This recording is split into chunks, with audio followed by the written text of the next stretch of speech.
शुक्लांबरधरं विष्णुं शशिवर्णं चतुर्भुजं प्रसन्नवदनं ध्यायेत् सर्वविघ्नोपशान्तये। व्यासं वसिष्ठनप्तारं शक्तैः पौत्रमकल्मषं पराशरात्मजं वन्दे सुखदातं तपोनिधिं। व्यासाय विष्णुरूपाय व्यासरूपाय विष्णवे नमो वै ब्रह्मनिधये वासिष्ठाय नमो नमः। अविकाराय शुद्धाय नित्याय परमात्मने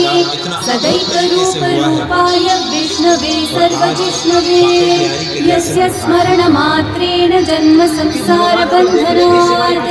विमुच्यते नमस्तस्मै विष्णवे प्रभविष्णवे। ॐ नमो विष्णवे प्रभविष्णवे। श्रीवैशम्पायनोवाच श्रुत्वा धर्मान् शेषेण पावनानि च सर्वशः युधिष्ठिरः शान्तनवं पुनरेवाभ्यभाषत। युधिष्ठिर उवाच किमेकं दैवतं लोके किं वाप्येकं परायणं स्तुवन्तः कं कमर्चन्तः प्राप्नुयुर्मानवा शुभम्। को धर्मः सर्वधर्माणां भवतः परमो मतः किं जगन्मुच्यते जन्तुर्जन्म संसारबन्धनात्। श्रीभीष्मोवाच जगत्प्रभुं देवदेवम् अनन्तं पुरुषोत्तमं स्तुवन्नाम सहस्रेण पुरुषस्तततोत्थितः तमेव चार्चयन् नित्यं भक्त्या पुरुषम् अव्ययम् ध्यायन् स्तुवन् नमस्यं च यजमानस्तमेव च। अनादिनिधनं विष्णुं सर्वलोकमहेश्वरं लोकाध्यक्षं स्तुवन् नित्यं सर्वदुःखातिगो भवेत्।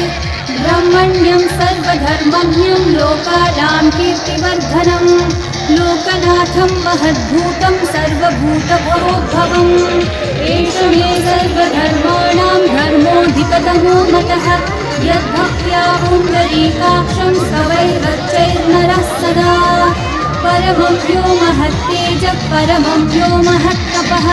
परमं यो महद्ब्रह्म परमं यः परायणं। पवित्राणां पवित्रं यो मङ्गलानां च मङ्गलं देवतं देवतानां च भूतानां यो व्ययः पिता यतः सर्वाणि भूतानि भवन्त्यादियुगागमे यस्मिंश्च प्रलयं यान्ति पुनरेव युगक्षये तस्य लोकप्रधानस्य जगन्नाथस्य भूपते विष्णोर्नाम सहस्रं मे शृणु पापभयावहम्।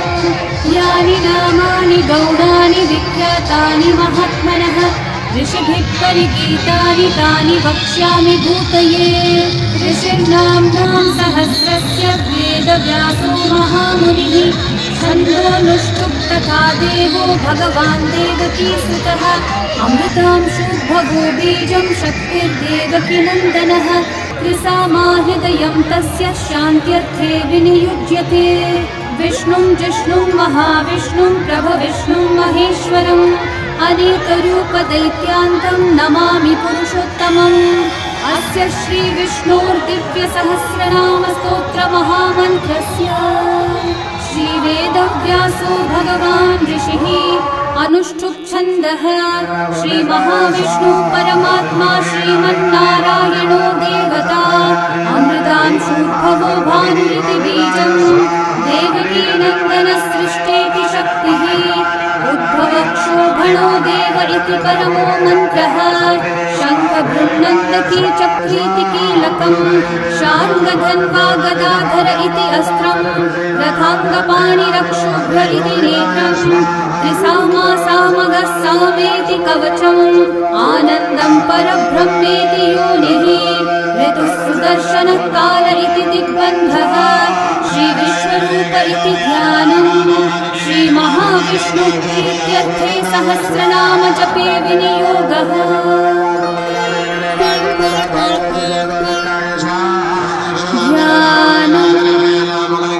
श्रीरोधन्वत्प्रदेशे शुचिमणिविलसत्सैकते मौक्तिकानां मालाकृप्तासनस्तस्फटिकमणिनिभैर्मौक्तिकैर्मणौ मण्डिताङ्गः शुभ्रैरभ्रैरतभ्रैरुपरि विरचितैर्मुक्तपीयूषवर्षैः आनन्देन पुनीयादरिनलिनगदा शङ्खपाणिर्मुकुन्दः दुःपादौ यस्य नाभिर्वियदसुरनिलश्चन्द्रसूर्यौ च नेत्रे कर्णावाशशिरौद्योर्मुखमपि दहनो यस्य वास्तेयमब्धिः अन्तस्थं यस्य विश्वं स्फुरनरखगो भोगि गन्धर्वदैत्यैः चित्रं रं रं यदेदं त्रिभुवनविपुषं विष्णुमीशं नमामि ॐ नमो भगवते वासुदेवाय शान्ताकारं भुजगशयनं पद्मनाभं सुरेशं विश्वाधारं गगनसदृशं मेघवर्णं शुभाङ्गं लक्ष्मीकान्तं कमलनयनं योगिहृद्ध्यानगम्यं वन्दे विष्णुं भवभयहरं सर्वलोकैकनाथं मेघश्यामं पीतकौशीयवासं श्रीवत्साङ्कं कौस्तुभोद्भासिताङ्गं पुण्योपेतं पुण्डरीकायताक्षं विष्णुं वन्दे सर्वलोकैकनाथं नमः समस्तभूतानामादिभूताय भूभृते अनेकरूपरूपाय विष्णवे प्रभविष्णवे सशङ्खचक्रं सकिरीटकुण्डलं सपीतवस्त्रं सरसीरुहेक्षणं सहारवक्षस्थलशोभिकौस्तुभं नमामि विष्णुं शिरसा चतुर्भुजं छायायां पारिजातस्य हेमसिंहासनोपरि आसीनमम्बुदश्याममायताक्षं अलङ्कृतं चन्द्राननं चतुर्बाहुं श्रीवत्साङ्कितवक्षसं रुक्मिणी सत्यभामाभ्यां सहितं कृष्णमाश्रये विश्वं विष्णुर्वशत्कारो भूतभव्यभवत्प्रभुः भूतभृद्भावो भूतात्मा भूतभावनः भूतात्मा परमात्मा च मुक्तानां परमा गतिः अव्ययः पुरुषः साक्षी क्षेत्रज्ञोऽक्षर एव च योगो योगविदां नेता प्रधानः पुरुषेश्वरः नारसिंहः वपुः श्रीमान् केशवः पुरुषोत्तमः सर्वशिवस्थानो भूतादिर्निधिरव्ययः सम्भवो भावनो भर्ता प्रभवः प्रभुरीश्वरः स्वयंभू शम्भुरादित्यः पुष्कराक्षो महास्वनः अनादिनिधनो धाता विधाता धातुरुत्तमः अप्रमेयो ऋषिकेशः पद्मनाभो मनःप्रभुः विश्वकर्मा मनुस्त्वष्टास्थविष्ठस्थविरो ध्रुवः अग्राह्यः शाश्वतः कृष्णो लोहिताक्षप्रतर्दनः प्रभुतस्त्रिककुधाम पवित्रं मङ्गलं परम् ईशानः प्राणदः प्राणो ज्येष्ठः श्रेष्ठः प्रजापतिः हिरण्यगर्भो भूगर्भो माधवो मधुसूदनः ईश्वरो विक्रमी धन्वी मेधावी विक्रमः क्रमः अनुत्तमो दुराधर्षः कृतज्ञः कृतिरात्मवान् सुरेशः शरणं शर्म विश्वरेतः प्रजाभवः अहः संवत्सरो व्याळः प्रत्ययः सर्वदर्शनः अजः सर्वेश्वरः सिद्धिः सर्वादिरच्युतः वृषा कपिलमेयात्मा सर्वयोगविनिसृतः वसुर्वसुमना सत्यः समात्मा संवितः समः अमोघः पुण्डरीकाक्षो वृषकर्मा वृषाकृतिः रुद्रो बहुशिरा बभ्रुर्विश्वयोनिश्रुचिश्रवाः अमृतः शाश्वतस्थाणोर्वरारोहो महातपाः सर्वगः सर्वविद्वानो विश्वक्सेनो जनार्दनः वेदो वेदविदब्रह्मो वेदाङ्गो वेदवित्कविः लोकाध्यक्षः सुराध्यक्षो धर्माध्यक्षः कृताकृतः चतुरात्मा चतुर्व्यूहश्चतुर्दंष्ट्रश्चतुर्भुजः राजिष्णो भोजनं भोक्ता सहिष्णोर्जगदादिजः अनघो विजयो जेता विश्वयोनिः पुनर्वसुः उपेन्द्रो वामनः प्रांशूरमोघः शुचिरूर्चितः अतीन्द्रः सङ्ग्रहः सर्गो धृतात्मा नियमो यमः वेद्यो वैद्यः सदा योगी वीरः माधवो मधुः अतीन्द्रियो महामायो महोत्साहो महाबलः महाबुद्धिर्महावीर्यो महाशक्तिर्महाद्युतिः अनिर्देश्य वपुः श्रीमानमेयात्मा महाधृतक् महेश्वासो महीभर्ता श्रीनिवासः सतां गतिः अनिरुद्धः सुरानन्दो गोविन्दो गोविदाम्पतिः मरीचिर्दमनोहंसः सुपर्णो भुजगोत्तमः हिरण्यनाभः सुतपः पद्मनाभः प्रजापतिः अमृत्युः सर्वदृक्सिंहः सन्धाता सन्धिमान् स्थिरः अजो दुर्मशनः शास्ता विश्रुतात्मा सुरारिः गुरुर्गुरुतमो धाम सत्यः सत्यपराक्रमः निविशो निमिषस्रग्वी वाचस्पतिरुदारधीः अग्रणीर्ब्राह्मणी श्रीमान् न्यायो नेता समीरणः सहस्रमूर्धा विश्वात्मा सहस्राक्षः सहस्रपात्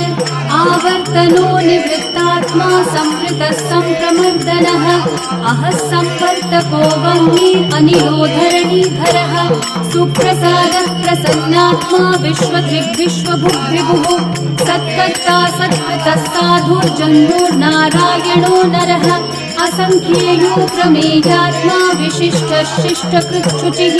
सिद्धार्थः सिद्धसङ्कल्पः सिद्धिरः सिद्धिसाधनः वृषाही वृषभो विष्णुर्वृषपर्वा वृषोदरः वर्धनो वर्धमानश्च विविक्तः श्रुतिसागरः सुभुजो दुर्धरो वाग्मी महेन्द्रो वसुदो वसुः नैकरूपो बृहद्रूपः क्षितिविष्टः प्रकाशनः ओजस्तेजो द्युतिधरः प्रकाशात्मा प्रतापनः ऋद्धस्पष्टाक्षरो मन्त्रः चन्द्रांशूर्भास्करद्युतिः अमृतांशूर्भवो भानुः शशबिन्दुः सुरेश्वरः औषधं जगतः सेतुः सत्यधर्मः पराक्रमः भूतभव्यभवन्नाथः पवनः पावनो नलः कामः कामकृत्कान्तः कामः कामप्रदः प्रभुः युगादिकृद्युगावर्तो नैकमायो महाशनः अदृश्यो व्यक्तरूपश्च सहस्रजिदनन्तजित् इष्टो विशिष्टशिष्टेष्ठः शिखण्डी नहुषो वृषः क्रोधः क्रोधकृत्कर्ता विश्वबाहुर्महीधरः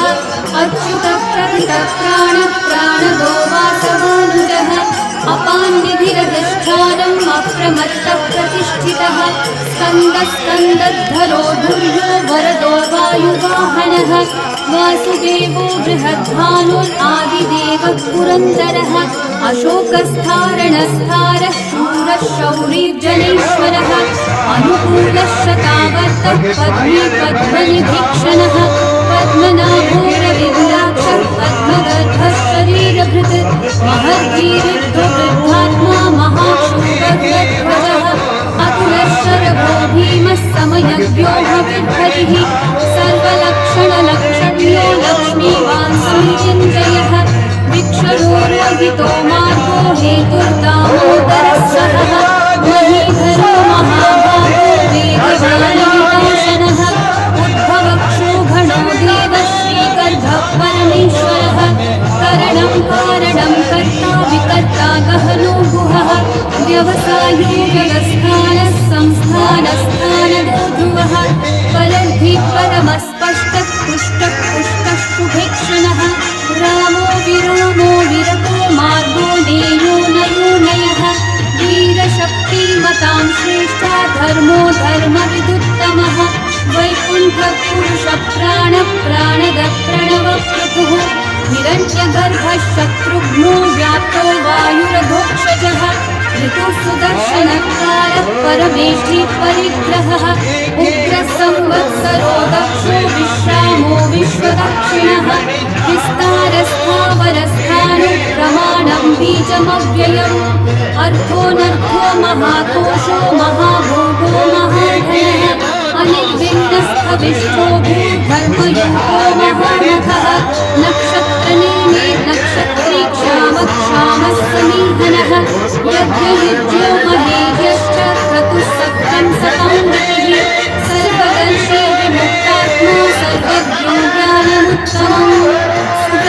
सूक्ष्मसुभोजसुहृत् मनोहरोजितक्रोधो वीरबाहुविदारणः स्वापनस्ववशो व्यापी नैकात्मानैककर्मकृत् वत्सरो वत्सलो वत्सी रत्नगर्भो धनीश्वरः धर्मकृद्धर्मी सदसक्षरमक्षरम् अविज्ञाता सहस्रांशूर्विधाता कृतलक्षणः गभस्तिनेमि सत्त्वस्थः सिंहो भूतमहेश्वरः आदिदेवो महादेवो देवेशो देववृत्पुरुः उत्तरो गोपतिर्गोप्ता ज्ञानगम्यः पुरातनः शरीरभूतभृद्भोक्ता कपीन्द्रो भूरिदक्षिणः सोमको मृतपः सोमः पुरुजित्पुरुसत्तमः विनयोजयः सत्यसन्धो दाशारः सात्वतां पतिः जीवो विनयिता साक्षी मुकुन्दोमितविक्रमः अम्भोनिधिरनन्तात्मा महोधरिशयोऽन्तकः अजो महार्हः स्वाभाव्योजितामित्रप्रमोदनः आनन्दो नन्दनो नन्दः सत्यधर्मात्रिविक्रमः महर्षि कपिलाचार्य कृतज्ञो मेदिनीपतिः त्रिपदस्त्रिदशाध्यक्षो महाशृङ्गकृतान्तकृत्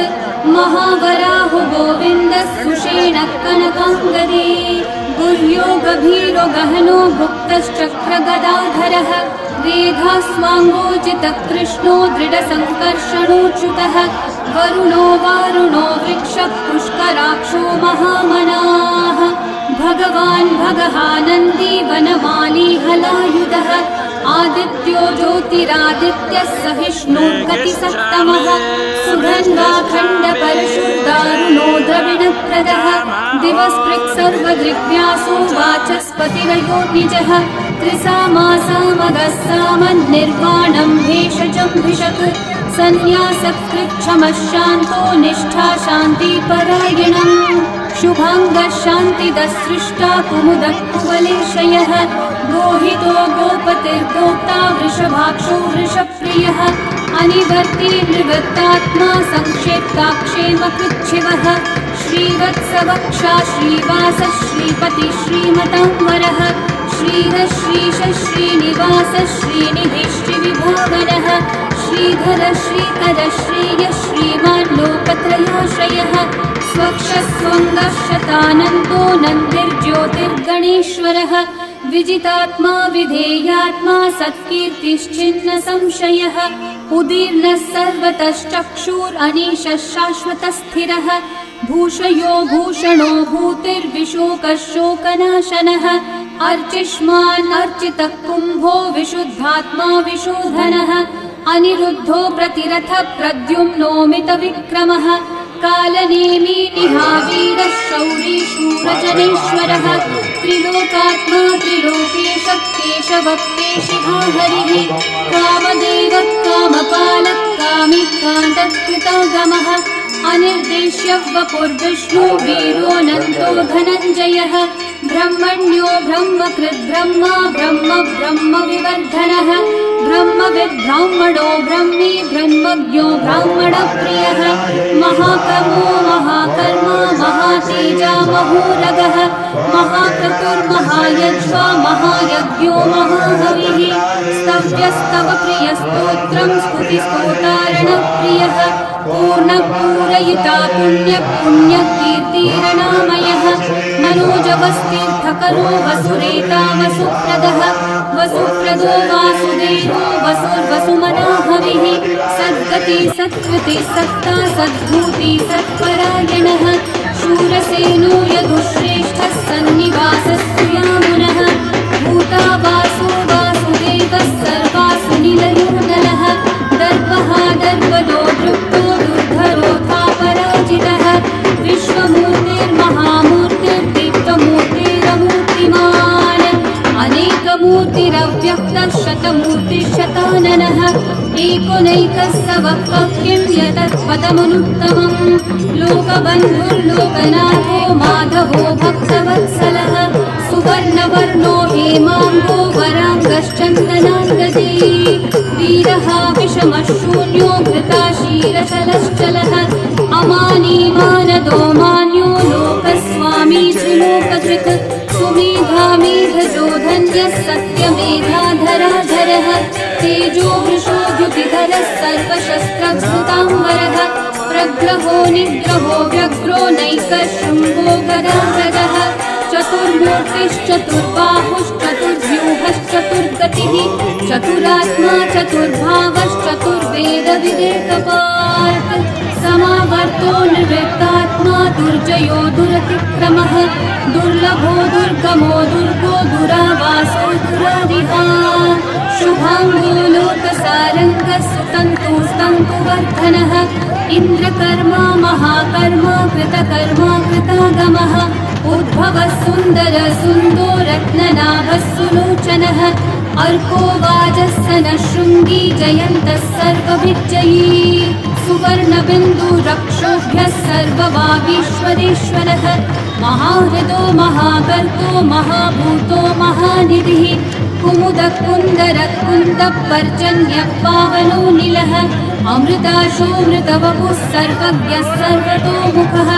सुलभः सुकृतः सिद्धः शत्रुजिच्छत्रुतापनः न्यग्रोधोदङ्गरोऽश्वत्थश्चाणूरान्ध्रनिषूदनः सहस्रार्ची सप्तजिह्वा सप्तैधा सप्तवाहनः अमूर्तिरनघोचिन्त्यो भयकृद्भयनाशनः अनुर्बृहद्विषस्थूलो गुणवृद्धिर्गुणो महान् अधृतस्वधृतस्वास्य प्राग्वंशो वंशवर्धनः भारभृत्कथितो योगी योगीशः सर्वकामदः आश्रमश्रमणश्रामः सुपर्णो वायुवाहनः धनुर्धरो धनुर्वेदो दण्डो दमयिता दमः अपराजितः सर्वसहो नियन्ता नियमो यमः सत्त्ववान् सात्विकः सत्यः सत्यधर्मपरायणः अभिप्रायप्रियार्होढः प्रियकृद्धिवर्धनः विहाय सगतिर्ज्योतिस्फुरचिद्भुतभुक्विभुः रविर्विरोचनः सूर्यः सविता रविरोचनः अनन्तो हुतभुग्भोक्ता सुखदो नैकजोऽग्रजः अनिर्विण्णः सदा महर्षि लोकाधिष्ठानमद्भुतः सनात् सनातनतमः कपिलः कपिरव्ययः स्वस्तिदः स्वस्तिकृत् स्वस्ति स्वस्तिभुक् स्वस्ति दक्षिणः अरौद्रः कुण्डली चक्री विक्रम योजितशासनः शब्दातिगः शब्दसः शिशिरः शर्वरीकरः अक्रूरः पेशलो दक्षो दक्षिणः क्षमिणोऽम्बरः विद्वत्तमो वीतभयः पुण्यश्रवणकीर्तनः उत्तारणो दुष्कृतिः पुण्यो दुःस्वप्ननाशनः वीरः रक्षणः सन्तो जीवनः पर्यवस्थितः अनन्तरूपोऽनन्तश्रीर्जितमन्योर्भयावहः चतुर्दशो गभीरात्मा विदिशो व्यादिशो दिशः अनादिर्भूर्भुवो लक्ष्मी सुवीरो रुचिरङ्गदः जननो जनजन्मादि भीमो भीमपराक्रमः आधारनिलयो धाता पुष्पहासप्रजागरः ऊर्ध्वगः सत्पथाचारः प्राणदः प्रणवप्पणः प्रमाणं प्राणनिलयं प्राणभृत्प्राणजीवनः तत्त्वं तत्त्वविदेकात्मा जन्म मृत्युजरातिगः भूर्भुवः स्वस्तरुस्तारः सविता प्रपितामहः यज्ञो यज्ञपतिर्यज्वा यज्ञाङ्गो यज्ञवाहनः यज्ञभृद्यज्ञभृद्यज्ञी यज्ञभृद्यज्ञसाधनः यज्ञातकृत्यज्ञगुह्यामन्नमन्नादयेव च आत्मयोनिः स्वयं जातो वैखानः सामगायनः देवकीनन्दनः सृष्टा श्रुतिशः पापनाशनः शङ्खवृन्नन्दकी चक्री शार्ङ्गधन्वा गदाधरः रथाङ्गपाणिरक्षोभ्यः सर्वप्रहरणायुधः सर्वप्रहरणायुध ॐ नम इति वनमाली गदीशार्ङ्गी शङ्खी चक्री च नन्दकी श्रीमान्नारायणो विष्णुर्वासुदेवोऽभिरक्षतु वनमाली गदीशार्ङ्गी शङ्खी चक्री च नन्दकी श्रीमान्नारायणो विष्णुर्वासुदेवोऽभिरक्षतु वनमाली गदीशार्ङ्गी शङ्खी चक्री च नन्दकी श्रीमान्नारायणो विष्णुर्वासुदेवोऽभिरक्षतु